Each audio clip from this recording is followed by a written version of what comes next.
Okay అన్న, photography ఇప్పుడు నేను చాలామంది కంపెనీస్తో వర్క్ చేస్తున్నాను. సోనీ కంపెనీకి, ప్రో ఫోటో కంపెనీ, తర్వాత సామ్సంగ్ కంపెనీ, ఇలా చాలా కంపెనీస్కి నేను వర్క్ చేస్తాను. నేను బ్రాండ్ అంబాసిడర్ని ఈ కంపెనీస్ అన్నిటికీ. So thank you. సో వీళ్ళందరూ బిజినెస్ ఎట్లా చేస్తారంటే ఒక లెక్కలు వేస్తారు వాళ్ళు. అంటే కరీంనగర్లో ఎంతమంది కెమెరా కొంటున్నారు, హైదరాబాద్లో ఎంతమంది కెమెరా కొంటున్నారు, ఇప్పుడు ఎంతమంది ఫోటోగ్రఫీలకు వస్తున్నారు, ఎంతమంది రావట్లేదు, లెక్కలు ఉంటాయి. బిజినెస్ కావాల్సింది లెక్కలే కదా. ఈ లెక్కలన్నింటినీ మనం తీసుకుంటే ఇప్పుడు భారతదేశంలో 5వ అతిపెద్ద జాబ్ ఏదైనా ఉంది అంటే అది ఫోటోగ్రఫీ. సాఫ్ట్వేర్ తర్వాత అన్నిటి తర్వాత 5th అతిపెద్ద జాబ్ ఏదైనా ఉందంటే అది ఫోటోగ్రఫీయే. ఇప్పుడు విన్నారు కదా మీరు, రిసీషన్ వస్తుంది అని. అన్న గుర్తుపెట్టుకోండి, ఎన్ని రిసీషన్లు వచ్చినా సరే పెళ్ళి లాగవు. ఆగుతాయా? పెళ్ళి లాగవు, హాస్పిటల్ ఆగదు, గుడి ఆగదు, బడి ఆగదు అన్న. ఇవి గ్యారంటీ, ఇవి కంపల్సరీ. దీనిలో రిసీషన్ లేదు, ఏం లేదు. మనకి 50,000 తక్కువ ఉంటుందేమో, లేదా 15,000 తక్కువ ఇస్తాడేమో వాడు, లేదా లాస్ట్లో ఇచ్చే ఆల్బమ్ ఇచ్చిన తర్వాత ఇస్తారు కదా బ్యాలెన్స్, అది ఎగ్గొడతారేమో, పోనీ రాదు. కానీ పెళ్ళే జరగకుండానైతే ఉండవు. కానీ ఇక్కడ మనకు కావాల్సింది ఏంది, మనం ఎంత రెడీగా ఉన్నాం పెళ్ళిళ్ళకి అనేది కావాలి ఇక్కడ. అన్న స్టెప్స్ చెప్తాను మీకు. అంటే నా స్టోరీ చెప్పాలన్నా స్టెప్స్ చెప్పాలన్నా డైరెక్ట్? ఓకే అన్న, స్టెప్స్ చెప్తా. దానికంటే ముందు నా స్టోరీ అడుగుతున్నారు. సో ఓకే, ఎంతమందికి స్టోరీ తెలుసు ఇక్కడ? ఓకే, అయితే చెప్పొచ్చులే, ఎందుకంటే కొంతమందికే తెలుసు. నేను కరెక్ట్గా 5 నిమిషాల్లో స్టోరీ చెప్తా అన్న. మిగతా 25 నిమిషాలు మీ అందరూ ఎట్లా బాగుపడాలో చెప్తా. అంటే మనందరం కలిసి, మీరు కాదు, మనందరం కలిసి ఫోటోగ్రఫీ ఎట్లా బాగుపడాలో చెప్తా. ఫస్ట్ 5 నిమిషాలు మాత్రం నా స్టోరీ చెప్తా. సో బేసిక్ ఏంటంటే, నేను మీరు ఇప్పుడు కరీంనగర్కి వచ్చారనుకోండి. కరీంనగర్లో ముకురాంపూర్ ఆంజనేయ స్వామి గుడి ఉంటుంది ఒకటి, సర్కస్ గ్రౌండ్ పక్కన. దాంట్లో మా నాన్న పూజారి, మా తాత పూజారి, మా బాబాయ్ పూజారి, మా అమ్మ కూడా పూజారి, అందరు పూజారులే అన్న. మా ఫ్యామిలీ అందరు పూజారి. సో నేను ఇంటర్ పాస్ కాగానే, అంటే మ్యాథ్స్ తప్ప మిగతా అన్నీ ఇంటర్ పాస్ కాగానే సో నన్ను తీసుకుపోయి సాయిబాబా గుళ్ళో చేసిండ్రు. అంటే మా ఫ్యామిలీ ఉద్దేశం ఏంటంటే, ఒక గుడి ఫస్ట్ 10th కాగానే తీసుకుపోయి గుడిలో పెట్టాలి. ఆ గుడిలో అయ్యగారిగా సెటిల్ కాగానే ఒక కెనెటిక్ హోండా కొనియాలి, ఒక భార్యను చూసి, అదే ఒక అమ్మాయిని చూసి పెళ్లి చేయాలి, కథం, ఇంకా లైఫ్ సెటిల్. ఆ గుడి లైఫ్ లాంగ్ చచ్చిపోయేదాకా గుళ్ళనే పూజారి, కథం. ఇది బేసిక్గా మా లైఫ్ స్టైల్. అంటే మా నాన్నకి అట్లే గుడి వచ్చింది, మా తాతకి అట్లే గుడి వచ్చింది, మా బాబాయ్లకి అట్లే వచ్చింది, అందరికి అట్లే వచ్చింది. నాకు అట్లా ఇష్టం ఉండేది కాదు. అంటే నాకు గుడి ఇష్టం ఉండేది కాదు, నాకు ఇంకేదో చేయాలనిపించేది. అప్పుడు నన్ను తీసుకుపోయి సాయిబాబా గుడి దగ్గర పెట్టిండ్రు.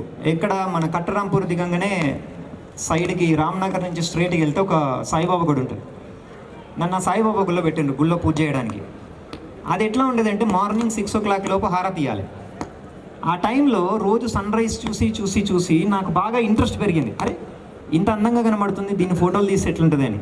వివిటార్ 500 అని ఒక కెమెరా అన్న. కరీంనగర్లో మౌలి ఫోటో స్టూడియో అని ఒకటి ఉండే. ఆయన మా శివాలయం గుడికి వచ్చేటోడు. సో ఆయన అడిగి ఆయనకు 5,000 ఇస్తే ఆయన వివిటార్ 500 అయినా, V500 అయినా ఒక కెమెరా కొనిచ్చింది నాకు, 50mm లెన్స్తో. దాన్ని పట్టుకొని మొత్తం తిరిగేటోని. కరీంనగర్, వేములవాడ, కొండగట్టు, ధర్మపురి, మంతెని, అసలు గోదావరి ఎక్కడెక్కడైతే పోయిందో, ఎక్కడెక్కడ చెరువులు ఉన్నాయో ఏమున్నాయో ఇప్పుడు నన్ను అడిగితే నేను చెప్తా. అన్నీ తిరిగేటోని, తిరిగి ఫోటోలు తీసేటోని. అంటే గురువారం రోజు నాకు ఎక్కువ డబ్బులు వచ్చాయి సాయిబాబా గుళ్ళ కనుక.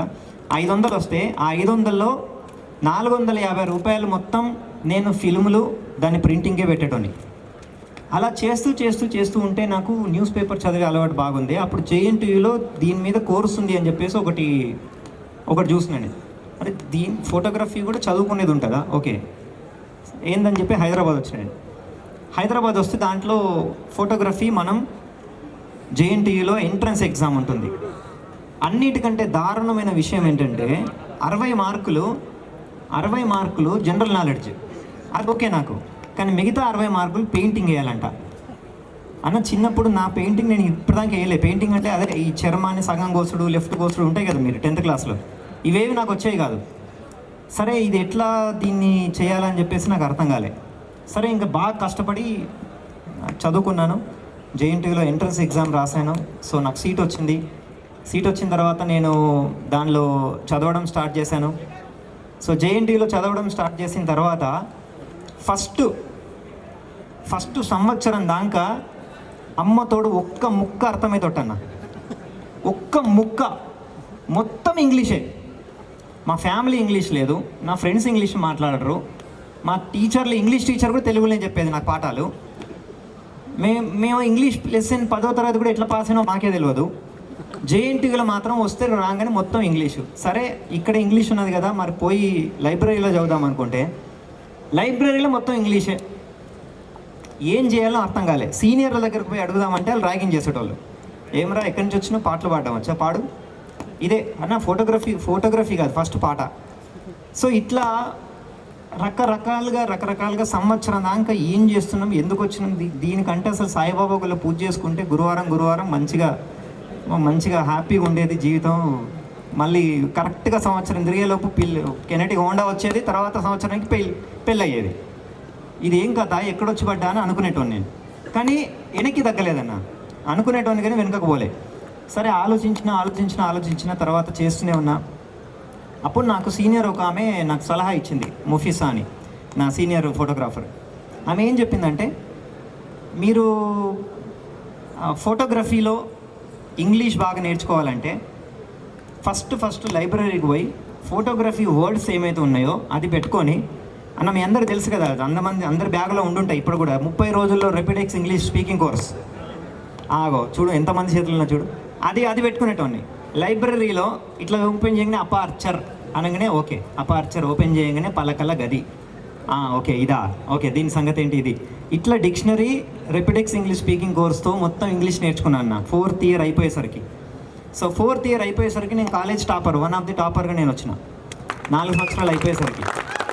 దీని వెనకాల ఉన్న ముఖ్య ఉద్దేశం ఏంటంటన్నా, మనకు రాకపోవచ్చు భాష, మనకి అర్థం కాకపోవచ్చు, ఏది జరిగినా ఏది జరగకపోయినా మనం ఒక పనిని నమ్ముకొని దానిలో ఉండాలి. ఇంకా నేను కరీంనగర్కి ఉట్టిగా పోతే కెమెరా పట్టుకొనే పోవాలనే దాంతో నేను వచ్చినాను.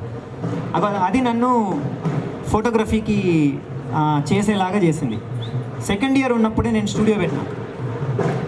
ఆ స్టూడియో పెట్టినప్పుడు చాలా కష్టాలు పడ్డాను నేను. ఎందుకంటే ఫోటో స్టూడియో పెట్టంగానే ఇంకా నా దగ్గరికి అందరూ ఫోటోలు దిగడానికి వస్తారు, పైన వెంకీ అని పేరు రాయంగానే వస్తారని నేను అనుకునేటోను. నాకేం తెలుసు, అడ్వర్టైజ్మెంట్ అనేది ఒకటి ఉంటుంది, అదొకటి చెయ్యాలి, అది చేస్తేనే మనకి లైఫ్ ఉంటుంది అనే సంగతి నాకు తెలియదు. అప్పుడు తెలియక నేను బోర్డు పెట్టిన. నాతో పాటు విజయ్ కృష్ణారెడ్డి అని చెప్పి ఇంకొక పార్ట్నర్ ఉన్నాము, మేము ఇద్దరం కలిసి స్టూడియో పెట్టినాము. 2 నెలల దాకా ఆయనకు నేను తీసుడు, నాకు ఆయన తీసుడు. 3వ నెల మొదలైంది, మాకే బోర్ కొట్టింది. మొహాలు ఒకళ్ళు తీసుకుని ఎన్ని రోజులు తీసుకుంటా అర్థం కాలే. సరే అప్పుడు నాకు ఒక ఆలోచన వచ్చింది, ఓకే అడ్వర్టైజ్మెంట్ అనేది ఒకటి ఉండాలి, అది మనని బతికిస్తుంది.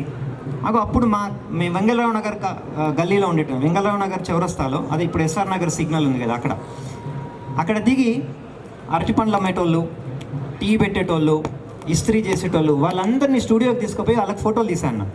తీసి ఫ్రేమ్ కట్టించి కింద నా నెంబరు అది ఇచ్చి వాళ్ళ దాంట్లో పెట్టుకునేటట్టు నేను మాట్లాడుకున్నా. ఏది వాళ్ళ స్టాల్లో, వాళ్ళ బండి ఉంటే బండిలో పెట్టుకునేటట్టు. అప్పుడు ఆ గల్లీ లీడర్ ఉంటాడు కదా, గల్లీ లీడర్ వచ్చినప్పుడు ఏమ్రా ఫోటో దిగినావు, 7 గంటలు దిగినావు అనగానే అప్పుడు వాళ్ళు చెప్పేటోడు, అన్న ఇక్కడ పెద్దగా స్టూడియో పెట్టారు అన్న, ఇల్లు 2 కూరగాయలు, సో దానిలో దిగినా అంటే అప్పుడు ఫోన్ వచ్చేది నాకు, గణపతి నవరాత్రులు 9 రోజులు వస్తావా.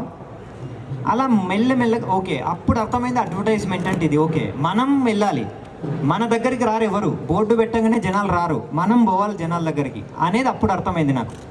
ఓకే అప్పుడు ఇంకా జనాల దగ్గర పోవడం స్టార్ట్ అయిందన్న, పోతూ ఇవాళ ఇక్కడ వచ్చిన మీ దగ్గరికి. సో అది ఎక్కడ దాకా అంటే, నేను ఇప్పుడు 1700 పెళ్ళిళ్ళు చేసిన అన్న, 1700 మొత్తం ఇప్పటిదాకా. సంవత్సరంలో ఫోట్రియా అనే కంపెనీ నుంచి మేము 100 నుంచి 120 పెళ్ళిళ్ళు చేస్తాం సంవత్సరంలో. ఇప్పుడు నా దగ్గర 110 మంది పనిచేస్తుండ్రన్న. ఇవన్నీ విజయాలలాగా చెప్తలేను నేను, ఇవన్నీ గొప్పలు కాదు. మరి ఇప్పుడు ఏదో BMW కార్ అన్నాడు, ఏదన్నారు పెద్ద అపార్ట్మెంట్ అన్నారు, ఇవన్నీ గొప్పలు కాదన్న. ఇవన్నీ నాలాగా ఇంకా మస్తు మంది ఉన్నారు అపార్ట్మెంట్లు, నాలాగా మస్తు మంది BMW కార్లు నడుపుతున్నారు. ఇవన్నీ గొప్పలు కాదు. గొప్పలు ఏంటంటే, ఇక నేను వస్తే మీరందరూ అరిసారు కదా, నేను వస్తే మీరందరూ హ్యాపీ ఫీల్ అయ్యారు కదా, నా కోసం మీరు ఇక్కడ కూర్చున్నారు, వింటున్నారు కదా నేను చెప్పేది, అది గొప్ప అన్న. మిగతా అన్నీ తర్వాత. ఇప్పుడు ఈరోజు నేను ఈ స్టేజ్ మీద నేను చెప్పేది ఏంటంటే, మీరిద్దరు కలిసి ఒక చిన్న హెల్ప్ చేయాలి నాకు. ఏంటంటే నాకు ఎప్పుడు టైం దొరికినప్పుడు ప్రతి డిస్టిక్కి నేను వస్తాను అన్న, ఫ్రీగా మీ అందరికీ నేను చెప్తాను. ఫోటోటెక్ ఆధ్వర్యంలో నేను మీ అందరికీ ఫ్రీగా ఒకరోజు వెడ్డింగ్ వర్క్షాప్ చేస్తా. Great sir. So thankful to you. Welcome sir, thank you. ఎందుకంటే అన్న ఎప్పుడైనా సరే ఒకే మనిషి ఎక్కువ డబ్బులు సంపాదించుడు, ఒకే మనిషి రాజులాగుండు అనేది మన దేశంలో పోయి 75 సంవత్సరాలు అయింది. ఇంకా అట్లే నడుస్తుంది. అది వద్దు నాకు. మనందరం కలిసి డబ్బులు బాగా సంపాదించాలి. అగో దానికోసం ఈ ఎగ్జిబిషన్ మీకు సపోర్ట్ చేస్తుంది. అగో దానికోసం ఇప్పుడు నేను మాట్లాడేది సపోర్ట్ చేస్తుంది. సో లైఫ్ స్టోరీ అనేది ప్రతి ఒక్కళ్ళ స్టోరీ ఉంటుందన్న. ఎవరి స్టోరీ వాళ్ళకి గొప్పది. ఇప్పుడు నీ స్టోరీ నీకు గొప్పది, నా స్టోరీ నాకు గొప్పది, ఇంకోళ్ళ స్టోరీ ఇంకోళ్ళ గొప్పది. స్టోరీలు ఎంత గొప్పది అనేది కాదు మ్యాటర్, ఆ స్టోరీల నుంచి మనం ఏం తీసుకున్నాం అనేది కావాలి అన్న. నా స్టోరీల నుంచి మీరు తీసుకోవాల్సింది ఏంటంటే ఒకటే అన్న, పట్టుదల ఉండాలి ఫస్ట్.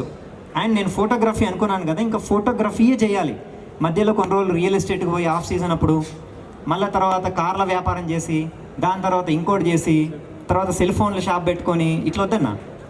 ఫోటోగ్రఫీ ఉందా, ఫోటోగ్రఫీలనే ఉంటుండ్రి.